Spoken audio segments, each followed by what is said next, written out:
He called his monitoring agent, Evelyn, to question Pamela on what she and Mama Chica spoke about when Mama Chica asked Collins to excuse them. Evelyn insisted she was done running such monitoring errands for him. Besides, Evelyn said, I don't feel good spying on my friend and questioning her just to come and inform your insecure and desperate self. I think you should give Pamela time and a chance to come around herself instead of manipulating your way back into her life. Don't tell me what to do. I am Collins Wayne. You dare not talk to me like that, Collins said, obviously angry. I get whatever I want, whenever I want, and however I want. Don't think because I'm getting help from you, you can talk to me anyhow you like, Collins added furiously. With a rather calm voice, Collins threatened Evelyn. Now, you do what I'm asking you to do, or you lose your job at the hospital, and I will make sure your nursing license is jeopardized. You can't fire me, you didn't employ me, Evelyn said, her voice shaking. You don't run my errand for me, and watch me not only fire you, but destroy the career you've built over the years, Collins said, and hung up on Evelyn. That evening, Mr. Williams Wayne paid Pamela a visit. Pamela was shocked to see him at her doorstep. It was her first time seeing Mr. Williams Wayne in person, and she wondered what brought him to her home. Mr. Wayne, Pamela exclaimed. To what do I owe this August visit? She added. That's rather rude, Ito. Let a visitor stand while you question him. That's a minus for a girl who wants to marry my son and be part of the Wayne family, Mr. Wayne said as he ushered himself into the house. Pamela was taken aback by his words. Inside the house, Mr. Williams Wayne spoke. I have come to let you know that a low-class girl like you can never marry my son and never be a part of the Wayne family, so quit whatever you have with my son because it will not lead anywhere. Pamela, looking at him all shocked, managed to speak. Mr. Williams, I don't understand. What don't you understand, you gold-digging thing? Mr. Wayne said sternly, cutting Pamela's words short. With all due respect, sir, I won't allow you to come to my house and insult me, Pamela said, a frown on her face. This chicken nest is what you call a house? I just came to warn you to stay far away from my son, Mr. Wayne said mockingly. With all due respect, sir, I worked really hard for this house, and I will not have you come to my home and insult me. Please leave. You are no longer welcome here. And please go tell your son to leave me the hell alone, Pamela said angrily, pouring out the frustration she carried from her visit to her mom on Mr. Wayne. Mr. Wayne, marveling at Pamela's boldness and fearlessness, was amazed that an ordinary low-class lady could speak to him in that manner, considering how people feared and respected him. Mr. Wayne, still in shock, managed to keep his voice steady. You're not just poor, you're rude too. Leave, Pamela shouted furiously. Mr. Wayne shook his head and left. The next day, Pamela didn't go to work, so Evelyn paid her a visit. Pamela, looking drained from everything happening in her life, narrated how Mr. Wayne visited and insulted her. But how did he find out? Evelyn asked. I don't know. I bet the gossips at the hospital informed him, Pamela said, looking sad. Oh yes, it's Margaret. Remember the day she and I argued? She confronted me, saying you and I should watch our backs. She said she was going to find and expose my gold-digging friend. I think she did that to get back at me. But what are you going to do now? Did you talk to Collins about it? I don't think Collins and I will ever work, Pamela said with a sad face. Why do you say that? Is it because of what Mr. Wayne said, or because your mom did not approve of him? Evelyn asked. How did you know my mom did not approve of Collins and my relationship? Pamela said, wearing a surprised look on her face. Oh, Collins called me to complain about it, Evelyn replied. Wait, I didn't know Collins had your number, Pamela said, still surprised. Oh yes, he does. He calls me as and when need be. He calls you as and when what need be? Evelyn, why are you communicating with my boyfriend as and when need be? Evelyn, realizing she was about to be caught, tried to cover up. Oh, it's nothing to worry your beautiful head about, she said, her voice shaking. No, I decide what I will worry about and what not to. You don't get to decide that for me, Pamela said, almost shouting. It's nothing serious, really. It's just what? Don't try to lie to me. I want the truth now, Pamela said, her voice rising. Pamela, I'm sorry. It was not my intention to hurt you. Collins asked me to find out your likes and dislikes about men. Initially, I thought he needed it just to become a better version of your ideal partner. Little did I know he was a manipulator. After he proposed to you the second time and you accepted, I thought the deal was over. But he offered to pay me more, and when I refused, he threatened to make me jobless if I stopped providing him information about you. I am sorry, Pamela. Evelyn, you did all this? How on earth could you betray me like this? And I thought we were friends, Pamela said, almost in tears. I am sorry, Evelyn repeated. Leave my house, Pamela said sadly. I am sorry, Pamela. It was not my intention to hurt you. Evelyn apologized again. Leave my house, Pamela said, now shouting. A while after Evelyn left, Pamela slouched into her couch, weeping. Today was such a bad day. Bad things were happening one after the other. She wept mainly because her best friend, whom she had trusted for so long, turned out to be a spygist, gathering information to report to Collins. The one person she confided in all the time turned out to be a scam. A week later, Pamela, who had taken some days off work to reflect on her life, was getting ready to resume work when she heard her doorbell ring. She was surprised to find her mom there and looked at her, stunned. Mama, what are you doing here this early morning? But her mother responded with a question instead. Are you going to let me in, or will you keep me standing outside? I've come to find the daughter who is going astray, sleeping with just anyone she meets before introducing them to her mother. That young man, you must break up with him because he is... Before Mama Chica could continue, there was a knock at the door. Surprised to find Mr. Wayne at her door again in the early hours of the day, she asked, Mr. Wayne, what are you back here for? Mama Chica, hearing the name Mr. Wayne, came out. Williams? She called to Mr. Wayne's first name questionably. Helen? Mr. Wayne also called back the name Mama Chica has buried for ages. Pamela just stood there, staring at them, with a lot of questions running through her mind. As they all sat inside, the tension was thick.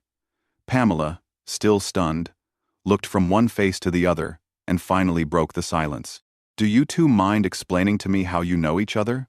Mama Chica took a deep breath, her eyes fixed on Mr. Wayne before slowly turning to her daughter. Pamela, it's time you knew the truth, she began.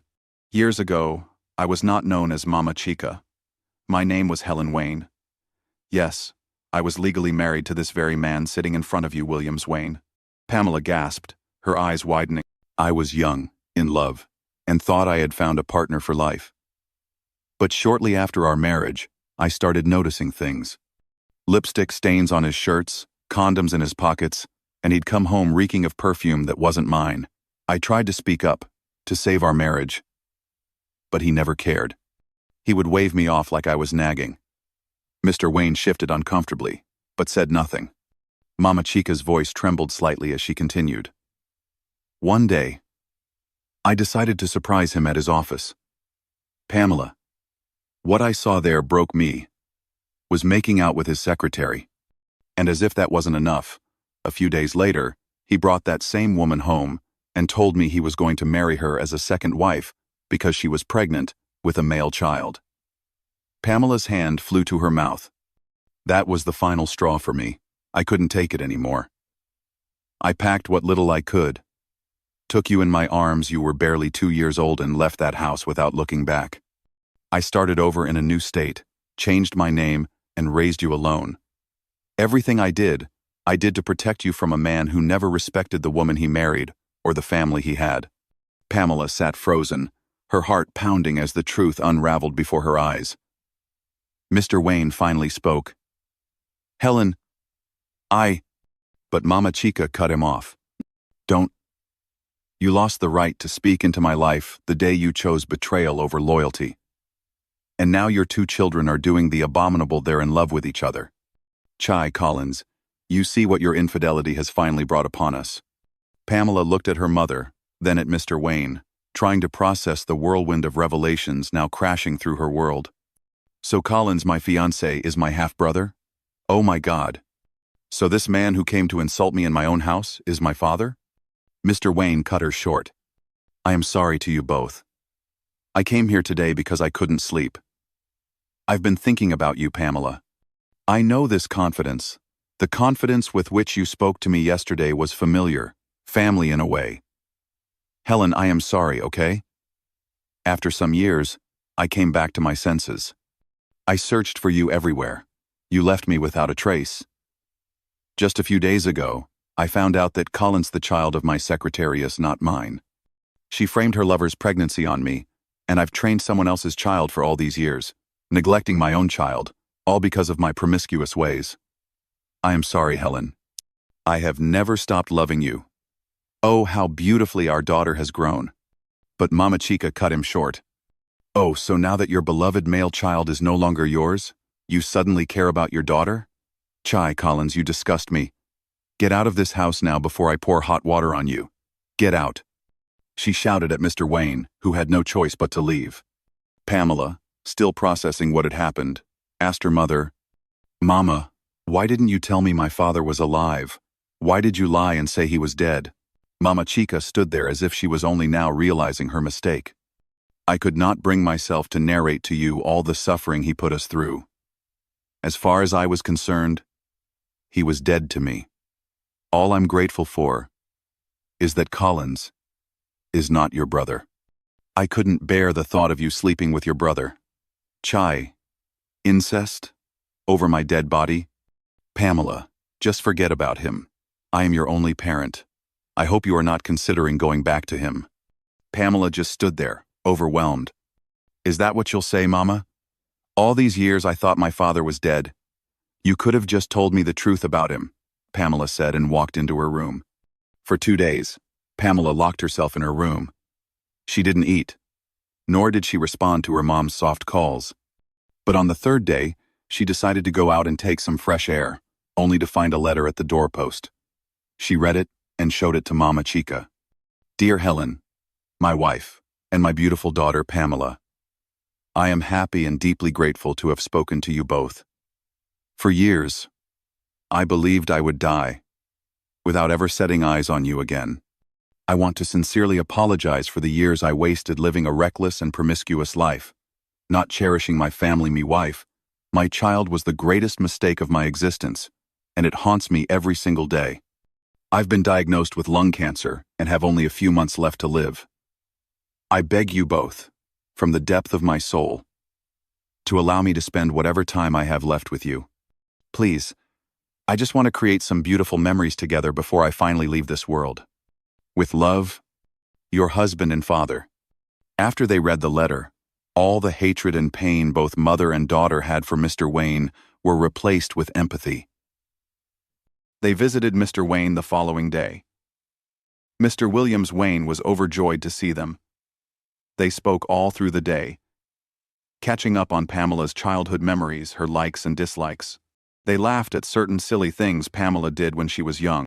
Oh my God, I can't believe I missed all these things while chasing vanity, Mr. Wayne said, tears running down his face. He began coughing blood. Mama Chica and Pamela sent him to his room to rest. Yes, viewers, I know you might be wondering where Collins and his mother were. Mr. Wayne scared Collins' mother into packing out of his house with her bastard child, or face a paternity fraud lawsuit. Collins' mother, knowing the power Mr. Wayne's influence carried, didn't even argue. She simply begged for forgiveness and left the Wayne mansion with her son, Collins. The days that followed were full of mixed emotions for Pamela. Mr. Wayne, now her father, transferred everything he owned to Pamela. The hospital where she once worked as a nurse was now hers. The real estate companies and the mansion they now lived in were also hers. Everything happened so fast. She who once struggled to pay her fees and had to settle for scholarships was now owning the very hospital she worked in as a nurse. Sometimes, she couldn't believe she was living such a life of luxury. Evelyn, her best friend, came back to apologize for feeding her former fiancé with the happenings in her life. Pamela forgave her because everyone deserves a second chance. Besides, she told Evelyn, it wasn't entirely your fault. You wanted me to find love and be happy. Even though you went too far, I still forgive you because you were threatened. Collins just wanted to manipulate his way into my life. I thank God that my mother intervened. I couldn't come for your wedding, Pamela said, holding her friend's hand and admiring her ring.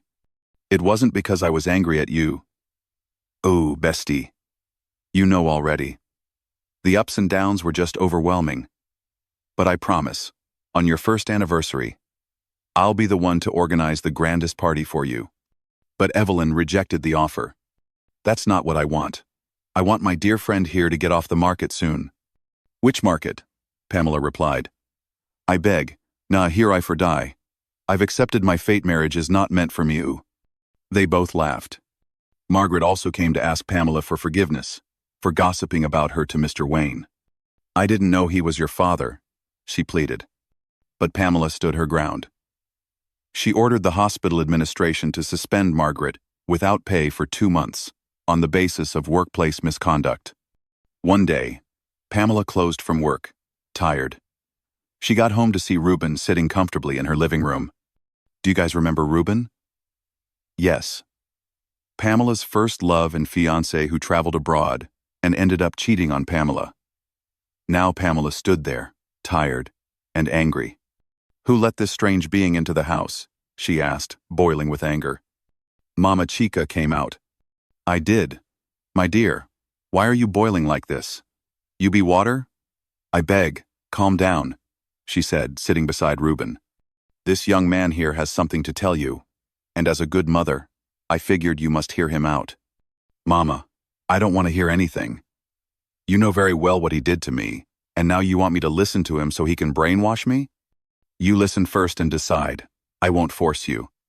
My people, it turns out that the woman Pamela spoke to was Reuben's coursemate.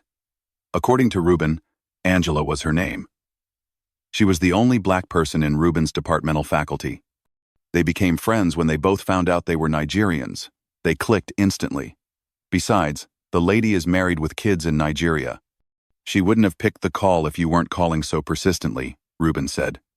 At the time, we were studying and I stepped out to get us soft drinks. She saw your calls and decided to answer, thinking it was urgent.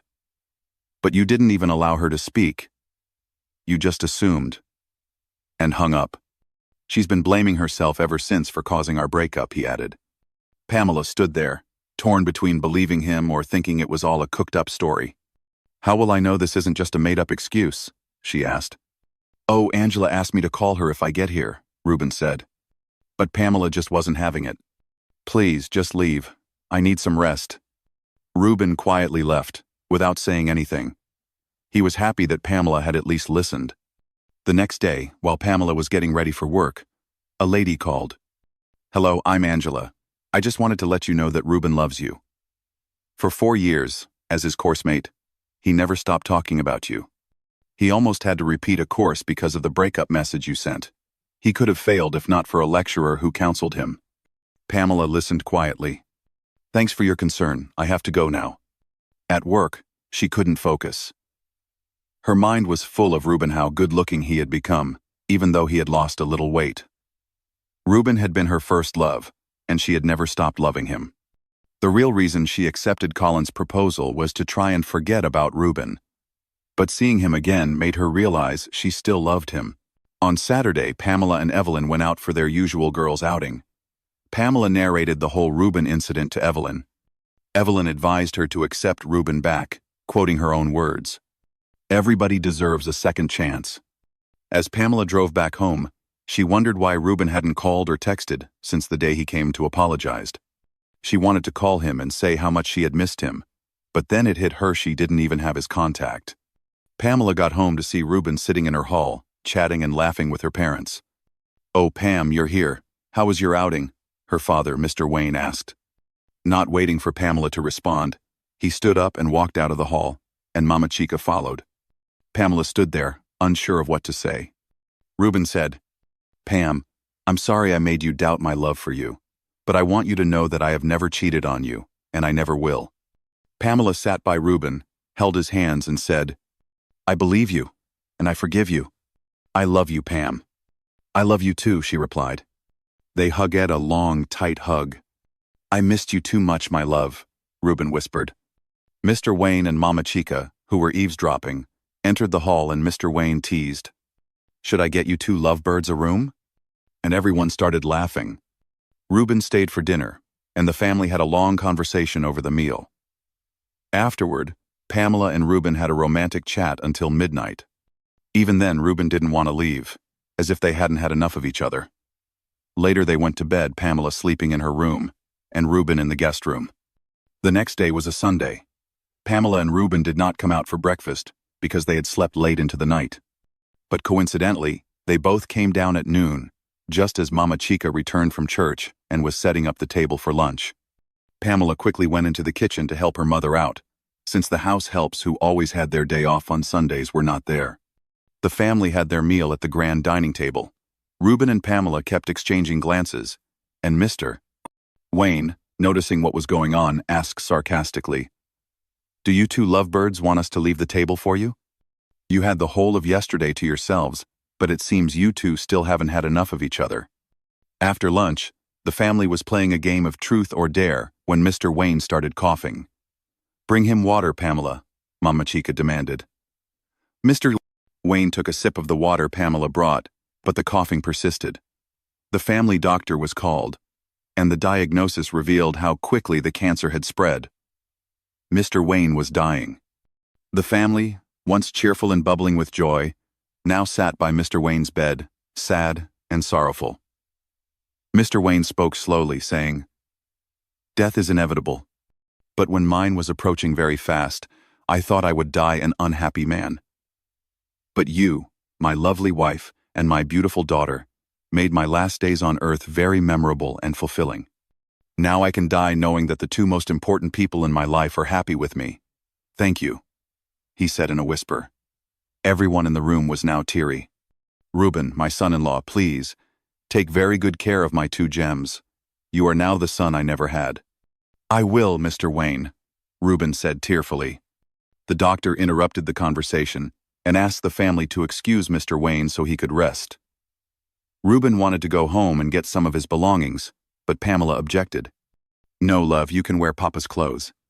Reuben objected, saying, "It's disrespectful to wear Mr. Wayne's clothes without his consent."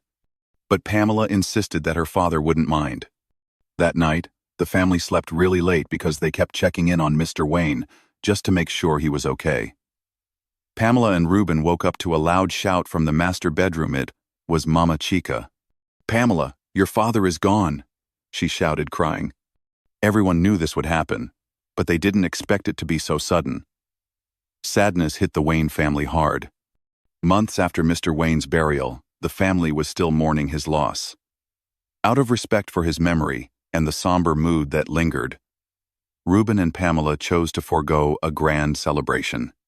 Instead, they opted for a simple court wedding, attended by only close relatives and friends. A few weeks after the quiet ceremony, the family made the decision to relocate to the UK for a fresh start. Reuben had secured a prestigious position as a senior manager at one of the top companies in the UK, while Pamela planned to oversee and manage her late father's businesses from abroad. The end. Moral lessons from Pamela and Reuben's love story. 1. True love withstands time and trials. Despite years apart, heartbreak, and misunderstandings, Pamela and Reuben found their way back to each other. Real love doesn't vanish, it waits, grows, and survives even the harshest storms. 2. Never judge without listening. Pamela assumed Reuben cheated without hearing him out, leading to years of pain. Always seek clarity before passing judgment. Misunderstandings can destroy what took years to build. Verse 3. Everyone deserves a second chance. Pamela forgave Evelyn, her friend who betrayed her, and Reuben, who she once thought cheated. Forgiveness heals the forgiver first. Giving second chances often opens doors to new joy. Liebes, Mausen, Obst. 4. Infidelity destroys more than just trust. It breaks generations. Mr. Wayne's unfaithfulness didn't just ruin his marriage, it led to broken family bonds, identity confusion, and emotional trauma for his child. Promiscuity in marriage is not just a personal failure, it plants seeds of pain that grow into generational wounds. 5. Love cannot be bought or forced. Collins tried to win Pamela's love with gifts and manipulation, but she still chose Reuben. Genuine love is earned through character, not possessions or pressure. 6. Betrayal can come from unexpected places. Pamela's trusted friend Evelyn became a spy for Collins. Be cautious about who you trust. Loyalty is proven by actions, not words. 7. Life can turn around at any moment. Pamela went from being heartbroken and betrayed to becoming a business heiress and happily in love. Never write yourself off. Your story can take a powerful turn when you least expect it. So tell me, which lesson hit you the hardest? Comment below and don't forget to like, share, and subscribe for more inspiring love stories that touch the heart. Thanks for watching.